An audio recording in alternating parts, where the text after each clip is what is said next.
এই মুহূর্তে যে বড় খবর দিকে নজর রাখবো, ভাতারের চোরা খুন রবীন্দ্রপল্লীতে ঘটনা তদন্তে সিআইডি। এদিন ঘটনাস্থলে আসে সিআইডির 2 সদস্য। এ বিষয়ে বিস্তারিত কথা বলবো। এই মুহূর্তে রয়েছে আমাদের সঙ্গে আমাদের প্রতিনিধি কল্যাণ দত্ত। কল্যাণ, জোড়া খুনের ঘটনা তদন্তে নেমেছে সিআইডি, কি উঠে আসছে তদন্তে?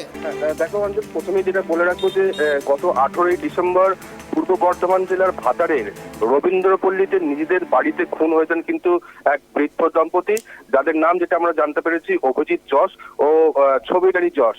এই ঘটনার কিন্তু কথা পরে যখন তাদের এক আত্মীয় তিনি তাদের বাড়িতে খোঁজ দিতে গেলে দেখেন যে বাইরে থেকে নতুন তালা দেওয়া অবস্থায় সেই বাড়িটি আছে এবং ডাকাডাকি করতে কেউ কিন্তু কোনো সাড়া দেয়নি বাড়ি থেকে।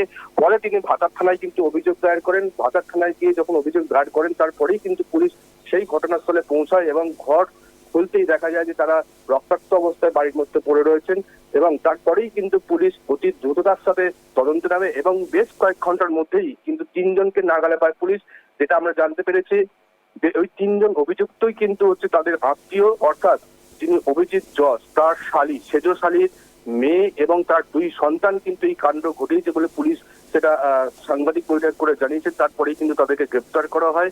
সেই ঘটনার কিন্তু পুঙ্খানুপুঙ্খ তদন্ত করতেই কিন্তু আজকে সেই ঘটনাস্থলে পৌঁছায় সিআইডি আধিকারিকের 2 প্রতিনিধি দল এবং তার সাথে ছিলেন ভাতার থানার ওসি এবং বর্ধমান থানার আইসি। সেখানে কিন্তু তারা অত্যাধুনিক ক্যামেরা সহযোগে বিভিন্ন জায়গার চিত্র সংগ্রহ করে এমনকি যে বাড়িতে তারা খুন হয়েছিলেন সেই বাড়িরও কিন্তু ফুটেজ সংগ্রহ করে নিয়ে যান। অঞ্জন, ধন্যবাদ কল্যাণ, নজর রাখো। জোড়া খুনের ঘটনা তদন্তে সিআইডি। ইতিমধ্যে ভাতারের রবীন্দ্রপল্লীতে জোড়া খুনের ঘটনাকে কেন্দ্র করে সিআইডি 2 সদস্য ইতিমধ্যেই তদন্ত শুরু করেছে। নজর থাকছে।